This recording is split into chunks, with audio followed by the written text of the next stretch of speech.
আসসালামু আলাইকুম। কেমন আছেন আপনারা? আলহামদুলিল্লাহ আমি ভালো আছি। আশা করব আপনারাও ভালো আছেন।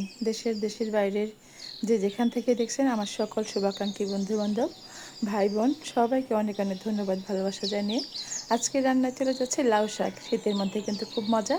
আর আমি জানি এই শাকটা অনেকেই পছন্দ করেন। আমার বেশি পছন্দ। আমি এটাকে কেটে নিলাম। খুব পছন্দ মতো লাউ শাক কিনে এনেছি। খুব সবুজ কালার দেখে ভালো শাক বেছে বেছে কিনে এনেছি। আর সেটাকে আমি কেটে তারপর ধুয়ে নিলাম। ভালো করে ধুয়ে নেবেন যাতে লাউয়ের মধ্যে পাতার মধ্যে কিন্তু অনেক সময় বালু থেকে যায়। সুন্দর করে পরিষ্কার করে ধুয়ে নেবেন। আর এখানে আমি প্রেশার কুকারে দিয়ে দিলাম সিদ্ধ হওয়ার জন্য। একটু দ্রুত করব, তাড়াতাড়ি করব। যা আপনার বাসায় যারা থাকেন, যারা হাউস ওয়াইফ, তারা ইচ্ছে করলে যে কোনো প্যানে করে নিতে পারেন। বাট আমি ভাবলাম যে প্রেশার কুকারে করে নিই। প্রেশার কুকারেও কিন্তু খুব সহজে করে নিতে পারবেন। রান্নার ঝামেলাটা কম থাকবে। এখানে আমি সিম কেটে নিয়েছি। আপনাদের পরিমাণ মতো, পরিবারের সদস্য অনুযায়ী পরিমাণ মতো দিবেন। এখন বেশ কিছু শিম কেটে নিয়েছি আর কিছু আলু দিয়েছি একটু মোটা করে। আমি এই লাউ শাকের মধ্যে মোটা করে আলুটা পছন্দ করি। হয়তো আমি গত বছর একটা ভিডিও দিয়েছিলাম, আপনারা জেনে থাকবেন। আর এখানে 1 কাপের মতো পানি দিয়ে দিলাম। লাউ শাকের মধ্যে মোটা করে আলুটা দিলে কিন্তু খুব মজা লাগে, আলুটা দেখা যায়। সেজন্য পেঁয়াজ কুচি দিয়ে দিলাম, মরিচ কুচানো দিয়ে দিলাম। পরিমাণ মতো লবণ দিয়ে এটাকে আমি সিদ্ধ করে নিব। 2টা শীষ দিলে বা সিটি দিলে কিন্তু হয়ে যাবে। এদিকে অবশ্যই খেয়াল রাখবেন, বেশিক্ষণ দিতে যাবেন না। পরিমাণ মতো একটু লবণও দিয়ে দিলাম, ভুলে গিয়েছিলাম। এটাকে এখন আমি ঢাকনাটা ঢেকে দুইটা শীষ দিবে বা 2টা সিটি দিবে। ওই পরিমাণ, বেশি দিবেন না, তাহলে আলু ভেঙে যাবে আর ডগাগুলো একেবারে গলে যাবে। দেখে কি সুন্দর হয়েছে। আমি হাফ কাপের চেয়ে একটু বেশি পানি দিয়েছি যাতে পোড়া লেগে না যায়, সেদিকে অবশ্যই খেয়াল রাখবেন। দেখেন কত সুন্দর হয়েছে, খুব দ্রুত হয়ে গেল, মাত্র 5 মিনিটে। এটা প্রেশার কুকারটা গরম হতে যতক্ষণ সময় লাগে। আর সিটি দিলে বাস 2টা সিটি দিলে কিন্তু নামিয়ে নেবেন, আর চুলায় রেখে দিবেন না। এরপর জামা এটা হয়ে গেছে। বন্ধুরা, যারা ভিডিওটি দেখছেন, যদি ভালো লাগে একটু সাবস্ক্রাইব করে দিয়ে চ্যানেলের পাশেই থাকবেন, লাইক কমেন্ট করে পাশে থাকবেন সব সময়। আর ভিডিওটি কেমন হয় সেটা ছোট্ট করে একটু কমেন্ট করে বলবেন আমাকে। ভালো মন্দ দুটোই বলবেন। আমি প্যানে তেল গরম করে দিয়ে এটার মধ্যে পেঁয়াজ, রসুন কোচানো, মরিচ কোচানো চিকন করে কেটেছি। একটা মরিচকে আমি প্রায় 6-7 টুকরার মতো এমন হয় কুচো কুচো করে দিয়েছি, যাতে মরিচটা খেতে ভালো লাগে, ঝালটা বেরিয়ে আসে। এই লাউ শাকের মধ্যে কিন্তু মরিচটা পেঁয়াজটা আমি তেমন একটা লাল করব না, একটু গোল্ডেন কালার হলেই দিয়ে দেব। আর এই পেঁয়াজটা একটা সুন্দর কালার চলে আসে, আর তখন দেখতে ভালো লাগে, একটু কাঁচা কাঁচা লাগবে, খুব সুন্দর লাগবে। বেশি করে কিন্তু কখনোই পেঁয়াজটা ভেজে ফেলবেন না, আমার ভালো লাগে এইভাবে দিতে। এবার আপনাদের ইচ্ছে মতো পছন্দ মতো দিবেন। যারা নতুন রান্না করবেন, নতুন আপু ভাইয়ারা ব্যাচেলর, তাদের জন্য কিন্তু আমাদের ভিডিও। আর যারা এক্সপার্ট তারা তো আমাদের ভিডিও দেখবেন না, তাই না? তাদের কাছ থেকে কিন্তু আমাদের শেখা। আমি সবসময় বলি বড়দের রান্না আমি ফলো করি। আমি এটা দিয়ে দিলাম আর এটা কিন্তু একটু মানে কি বলে, একটু ভেজা ভেজা আছে, হ্যাঁ।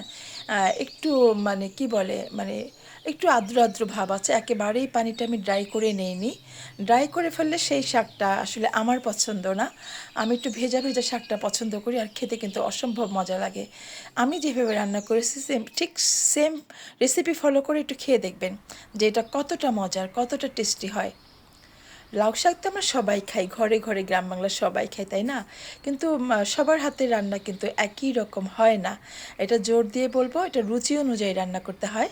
আর আমার রেসিপিটা ফলো করে সেম রেজাল্ট পাবেন। রান্না করে খেয়ে আমাকে বলবেন যে এইভাবে রান্না করে খেলে কিন্তু অন্যরকম একটা টেস্ট, অন্যরকম একটা মজা।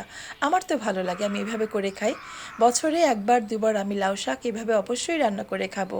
আমার মনটা ভরে থাকে যে কখনো কখনো ভালো লাউ শাকের পাতা দেখলে আমি তখন এইভাবে খেতে ইচ্ছে করে। মনের মতো করে রান্না করে আমি খাই। এটার মধ্যে কিন্তু চিংড়ি মাছ দেওয়ার দরকার নেই, এমনিই মজা লাগে, অনেক টেস্টি এটা। আমি আলতো হাতে সমস্ত তেল মশলা এগুলো মিলিয়ে দিলাম পেঁয়াজের সাথে। বেশি নাড়াচাড়া করলে ভেঙে যাবে, আলুগুলো ভেঙে যাক সেটাও আমি চাচ্ছি না। আমি সবসময় রান্নাকে সহজ করে দেখাই। আপনাদের ভালো লাগলে আমার সাথেই থাকবেন, চ্যানেলের সাথেই থাকবেন।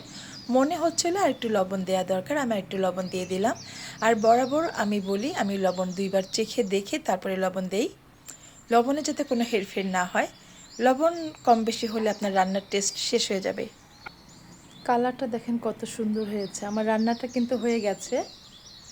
একটু সবুজ সবুজ সবুজ শাক এরকম না থাকলে কিন্তু ভালো লাগে না, মনের মতো না হলে কিন্তু ভালো লাগে না।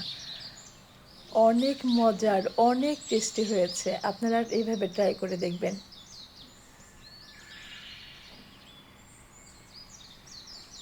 দেখেন নিচে থেকে একদম লেগে ধরেনি। এই প্যানগুলোতে রান্না করে খুব ভালো লাগে আর কি, খুব মানে আসলে কমফোর্ট ফিল করি, ভালো করে রান্না করা যায়। কতটা সুন্দর হয়েছে, কালার সিদ্ধ সব কিছু ঠিক আছে। এখন আমি এটাকে একটা সার্ভিং ডিশে ঢেলে নিচ্ছি। দেখেন মানে মনের মতো জিনিস হলে যা হয় আর কি, সব কিছু ঠিক আছে। আর আমার তো গরম গরম এখনই খেতে ইচ্ছে করছে, আমি গরম ভাত দিয়েই খেয়েছি। অনেক মজা, আপনারাও করে খাবেন আর আমাকে ছোট্ট করে কমেন্ট করে বলবেন আমার আজকের রেসিপিটা কেমন ছিল, আপনাদের ভালো লেগেছে কিনা। অবশ্যই ভালো লাগলে ভিডিওটি শেয়ার করে রাখবেন। অনলাইনে সবসময় সব ভিডিও খুঁজে পাওয়া যায় না। চ্যানেলটি অবশ্যই লাইক কমেন্ট করে শেয়ার করে দেবেন বেশি বেশি করে। প্লিজ আমার রেসিপিটা ফলো করে একবার হলো খেয়ে দেখেন কেমন হয়েছে। খুব টেস্টি ছিল, এটা আমার প্রিয় শাক। তো যারা এতক্ষণ আমার পাশে ছিলেন, আমাকে সময় দিয়েছেন, সবাইকে অনেক অনেক ধন্যবাদ জানাচ্ছি, ভালোবাসা জানাচ্ছি আমার পাশে থাকার জন্য, আমাকে ইন্সপায়ার করার জন্য। বন্ধুরা ফিরে আসবো নতুন কোনো ভিডিও নিয়ে, নতুন কোনো রেসিপি নিয়ে। সে পর্যন্ত আপনারা সবাই ভালো থাকেন। সবাইকে অনেক অনেক দোয়া আর ভালোবাসা দিয়ে আজকের মতো বিদায় নিচ্ছি আমি মিনা। আপনারা সবাই ভালো থাকেন, সবাইকে অনেক অনেক ধন্যবাদ। আল্লাহ হাফিজ।